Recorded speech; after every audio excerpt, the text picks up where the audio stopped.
Committee on Homeland Security, Subcommittee on Counterterrorism, Law Enforcement, and Intelligence will come to order. This hearing is this subcommittee's second hearing focusing on the threats that the Chinese Communist Party poses to the U.S. homeland. The purpose of this hearing is to better understand how the federal government is responding to the numerous threats posed by the CCP that impact the U.S. homeland and to identify vulnerabilities that must be resolved in the federal government's approach to mitigating these threats. I now recognize myself for an opening statement. Well, good afternoon and welcome to the Subcommittee on Counterterrorism, Law Enforcement, and Intelligence second hearing exploring the threats the Chinese Communist Party poses to the U.S. homeland. I would like to thank all of our witnesses for testifying today. In March of this year, this subcommittee convened a hearing entitled Confronting Threats Posed by the Chinese Communist Party to the U.S. homeland. During that hearing, with the support of testimony from national security experts, members learned about the many ways in which the CCP is deceiving and manipulating the United States to commit espionage in the homeland and to overturn a global rules-based order. We also discussed the CCP's aggressive strategy of military-civil fusion and how it manifests as threats to our homeland.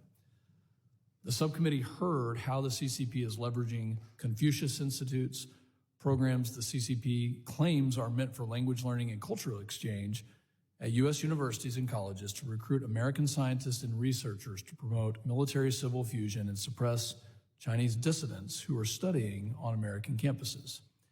There's even evidence that the CCP is utilizing non-traditional intelligence collectors, such as Chinese academic researchers, to commit espionage in the U.S. homeland.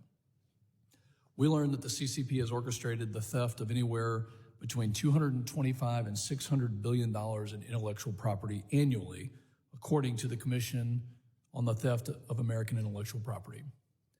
One of the witnesses, Bill Evanina, the former director of National Counterintelligence and Security Center, put this into perspective for us, explaining that that equates to nearly $4,000 to $6,000 per American family of four after taxes. The subcommittee discussed the imminent threats the CCP poses to U.S. cybersecurity and critical infrastructure, as well as its efforts to undermine American economic security.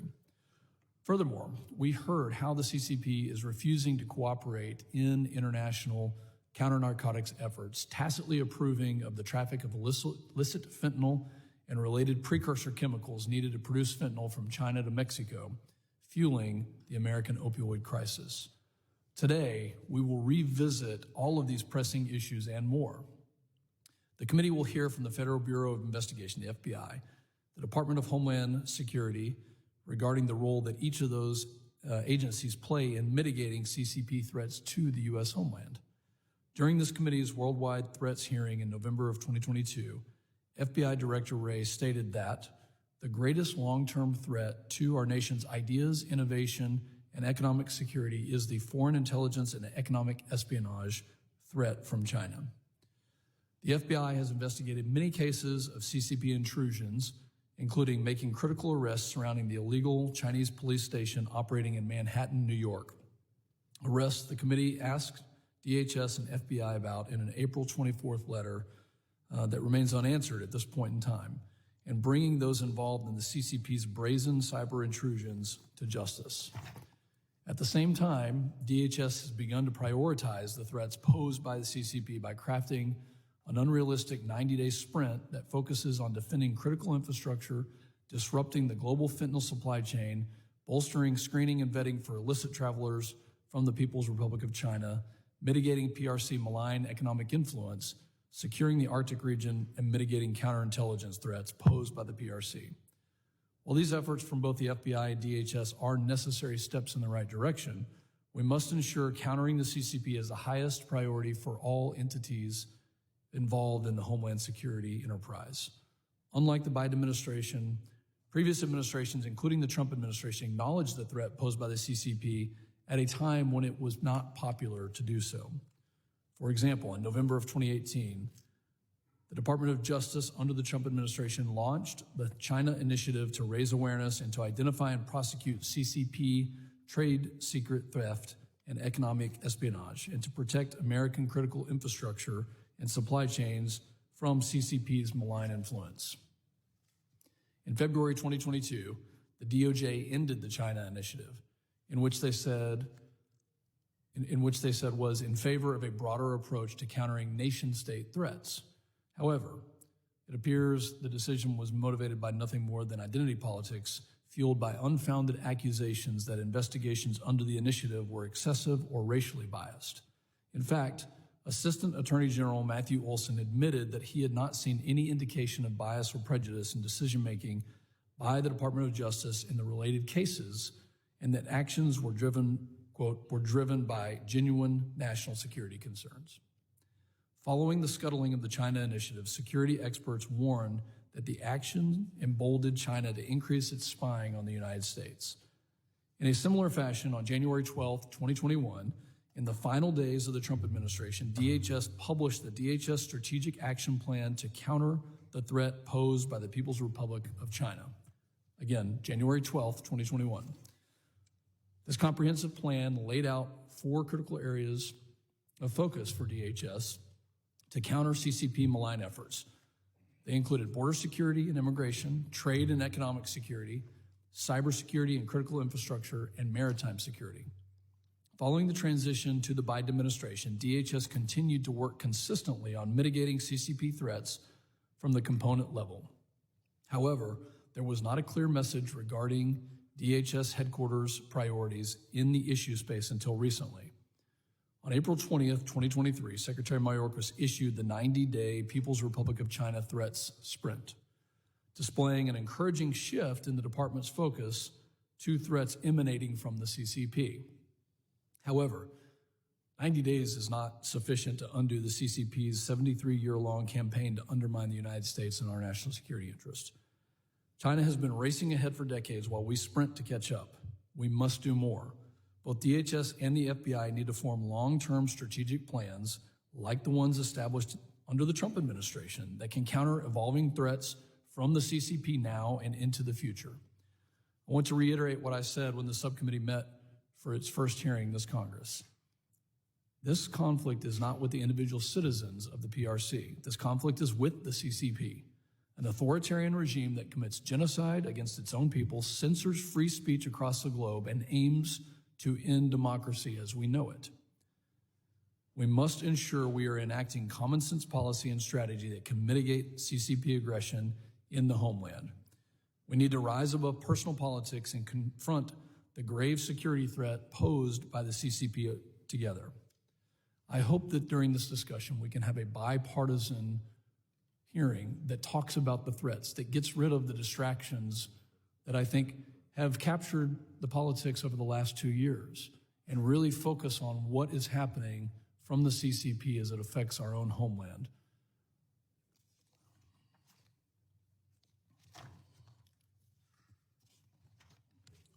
I'd now like to recognize the ranking member, the gentleman from Rhode Island, Mr. Magaziner, for his opening statement. Thank you, Chairman, for calling today's hearing, and thank you to our witnesses for appearing today. It is indisputable that the Chinese Communist Party is the United States' greatest competitor on the world stage. And it is also indisputable that the CCP is actively trying to undermine the economy and security of the United States. As I noted in our hearing on the topic in March, it is important to be clear here that our adversary is the CCP, as they have become more aggressive in trying to undermine U.S. interests, not the Chinese people or people of Chinese descent living and working in the United States. Anyone who targets individuals based on their race or national origin must be condemned and must be prosecuted appropriately. Now, it is important to highlight that this competition we find ourselves in with the CCP touches on many areas, from defense to foreign policy to political ideology, but it is first and foremost an economic competition. That is why the CCP has aggressively pursued unfair economic practices like currency devaluation, the use of weak and inhumane labor standards, and in particular, intellectual property theft, targeting both the United States government agencies and United States companies in their effort to usurp our global economic leadership. The CCP routinely engages in espionage and cyber exploitation to steal American intellectual property, trade secrets, and defense information. Each year, the CCP's economic espionage against American businesses costs between $225 and $600 billion, according to the FBI. In 2020, just one Chinese national stole intellectual property worth $1 billion from his employer, a United States petroleum company. $1 billion stolen by just one individual. And last year, a Boston-based cybersecurity firm found that a Chinese state actor had exfiltrated hundreds of gigabytes of IP and sensitive data from about 30 companies around the world. The estimated cost of that IP loss runs into the trillions. But even more alarming is that the intellectual property stolen by the CCP did not just include commercial product designs and trademarks for cheap knockoff counterfeit products. It included blueprints for fighter jets, helicopters, missiles, pharmaceuticals, and large-scale technologies. These thefts of intellectual property and trade secrets threaten our national defense and also our economic advantage, hurting our companies and costing American jobs. And the CCP does not plan to stop. In fact, they have become more assertive. The CCP's Made in China 2025, or MIC 2025 initiative, lays out a broad set of industrial plans to boost China's economic fortunes by advancing its position in manufacturing and supply chains. Over the past decade, the CCP has also used foreign investments through its Belt and Road Initiative to develop China-centered and controlled global infrastructure, transportation, trade, and production networks. But importantly, this initiative is more than just an economic challenge. It is expanding China's reach into hundreds of companies around the world and, troublingly, building digital networks that are giving the Chinese Communist Party access to troves of sensitive data from around the world, which can be used against United States interests. Now, I am pleased that under the leadership of President Biden and Secretary Mayorkas, DHS issued the Quadrennial Homeland Security Review, the first in 9 years, including a focus on threats related to the CCP. The 2023 review directly tackles the threat posed by the Chinese Communist Party to our competitiveness, democratic institutions, and homeland security. I am also pleased that the Biden administration has taken the threat of the CCP seriously with the passage of the CHIPS and Science Act, the establishment of the China House at the State Department, and the launch of the 90-day sprint at DHS. I look forward to hearing from today's witnesses about the broad threats to the United States from the Chinese Communist Party, and in hearing how the DHS and FBI work with federal partners across our country to protect American businesses and government from CCP espionage. Finally, I look forward to hearing how DHS is implementing the Biden administration's Quadrennial Homeland Security Review and receiving an update on the status of the DHS 90-day sprint on China. Thank you again to our witnesses for being here today, and I yield back. Thank you, Ranking Member Magaziner. Other members of the committee are reminded that opening statements may be submitted for the record. Without objection, the gentlewoman from Georgia, Ms. Marjorie Taylor Greene, is permitted to sit on the dais and ask questions of the witnesses. And without objection, the chair may declare the committee in recess at any point in time. I'm pleased to have a distinguished panel of witnesses before us today on this very important topic, and I ask that the witnesses please rise and raise their right hands.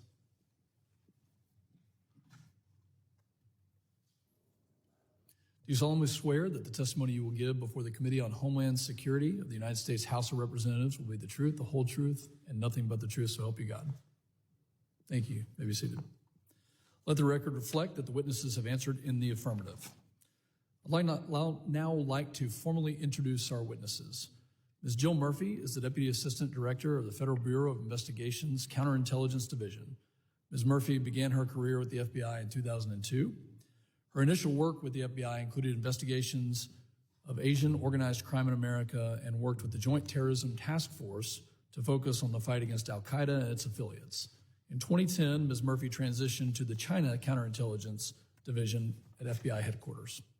From 2014 to 2016, she served on the National Security Council as Director of Counterintelligence, coordinating counterintelligence policy and operations. Most recently, Ms. Murphy worked as the CIA's Chief of Counterespionage. Welcome. Next, Mr. Ranga Kahangama is the Assistant Secretary for Cyber, Infrastructure, Risk, and Resilience at the Department of Homeland Security. Previously, he served at the White House and the National Security Council as Director for Cyber Incident Response. In that role, he oversaw the federal government's response to a wide range of malicious cyber activity, including the Russia-attributed SolarWinds incident, China's exploitation of Microsoft Exchange servers, and ransomware attacks on the Colonial Pipeline. Prior to the NSC, he served as Senior Policy Advisor at the FBI, working on an array of cyber, internet, and technology policy issues. Welcome. Finally, Mr. Tyrone Durham currently serves as the Acting Director of the Nation-State Threat Center in the Department of Homeland Security's Office of Intelligence and Analysis. In this role, Mr. Durham oversees the center's efforts to identify and assess foreign adversarial threats to the U.S. homeland, primarily in the areas of counterintelligence, trade, and supply chain, as well as intellectual property. Before this role, Mr. Durham was the Senior Advisor for Cyber and Senior Subject Matter Expert at DHS Cyber Mission Center. Prior to joining DHS, Mr. Durham served more than 2 decades in intelligence with the FBI in its New York field office and headquarters criminal, counterterrorism, counterintelligence, and cyber programs. Welcome and thank you. And Mr. Durham concluded his career at the FBI as Unit Chief in the FBI's Counterintelligence Division, identifying and assessing threats from the People's Republic of China. Welcome. Mr. Chairman, before we proceed, I ask unanimous consent that Ms. Jackson Lee be permitted to sit on the subcommittee and question the witnesses. So ordered. I'd like to thank all the witnesses for being here today, and I now recognize Ms. Jill Murphy. If you will, Ms. Murphy, and for all the witnesses, I know you have written statements. Thank you for those. Please do summarize the statements and stick to 5 minutes. Thank you. Good afternoon, Chairman Pfluger, Ranking Member Magaziner, and members of the committee. Thank you for the opportunity to discuss the FBI's counterintelligence work against the People's Republic of China and the ways the FBI works with members of the U.S. intelligence community, public and private entities, the American people to protect the U.S. homeland from the Communist government of China. Our nation faces a wider than ever array of challenging threats. We see nations such as China, Russia, and Iran becoming more aggressive and more capable in their nefarious activity than ever before. These nations seek to undermine our core democratic values, our economic and scientific institutions. They employ a growing range of tactics to advance their interests and to harm the United States. Defending American institutions and values against these threats is a national security imperative and a priority for the FBI. With that, the greatest long-term threat to our nation's ideas, innovation, and economic security is the foreign intelligence and economic espionage threat from China. It's a threat to our economic security and, by extension, our national security. The China government aspires to equal or surpass the United States as a global superpower and influence the world with a value system shaped by undemocratic authoritarian ideas. The pursuit of these goals is often with little regard for international norms or laws. And when it comes to economic espionage, the Chinese government uses every means at its disposal against us, blending cyber, human, diplomacy, corporate transactions, pressure on U.S. companies operating in China to achieve its strategic goals to steal our companies' innovations. Excuse me. These efforts are consistent with China's express goal to become a national power, modernizing its military and creating innovative-driven economic growth. To pursue this goal, China not only uses human intelligence officers, co-optees, non-traditional collectors, as you mentioned, sir, corrupt corporate insiders, but also sophisticated cyber intrusions, pressure on U.S. companies, shell game corporate transactions, joint venture partnerships that are anything but a true partnership. They also, there's nothing traditional about the scale of their theft. It's unprecedented in the history of the FBI. American workers and companies are facing greater, more complex danger than they've ever dealt with before. Stolen innovation means stolen jobs, stolen opportunities for work, and stolen national power, and stolen leadership in these industries. The Chinese government targets cutting-edge research and innovation at our university as well as in private industry. This is no secret. The Chinese government publicizes the key technologies they tend to target and acquire. The Made in China 25 plan, for example, lists 10 broad areas spanning industries like robotics, green energy production, agricultural equipment, aerospace, and biopharma. The government of China's 14th 5-year plan targets things like AI, quantum, semiconductors, brain science, smart manufacturing, robotics. The government of China is willing to lie, cheat, and steal their way into unfairly dominating entire tech sectors, putting competing U.S. companies out of business. And they aren't just interested in technology. The Chinese government is interested in cost and pricing information, internal strategy documents, bulk PII, anything that can give them a competitive advantage. The Chinese government is fighting a generational fight to surpass our country in economic and technological leadership, but not through legitimate innovation, not through fair and lawful competition, and not by giving their citizens the freedom of thought and speech and creativity that we treasure here in the United States. The Chinese government makes American ventures operating in China establish China community party cells within their companies. The companies operating in China are susceptible to the laws and regulations of the Chinese government, which enables the stealing of U.S. information and technology. The American people and businesses should know if you are an owner, a security official, an employee of a U.S. business, no matter the size, and you create cutting-edge technology in the semiconductor, quantum, computing, AI, machine learning, new energy, biotech, aerospace, robotics, the list goes on. Or you create a widget or a software component that contributes to the manufacturing process of one of these technologies, your company's intellectual property and employees are targets of sophisticated nation-state actors like China, both here in the United States and abroad. To be clear, this is not about the Chinese people or as a whole, or Chinese Americans. This is about a threat emanating from the Chinese Communist Party, which controls the Chinese government.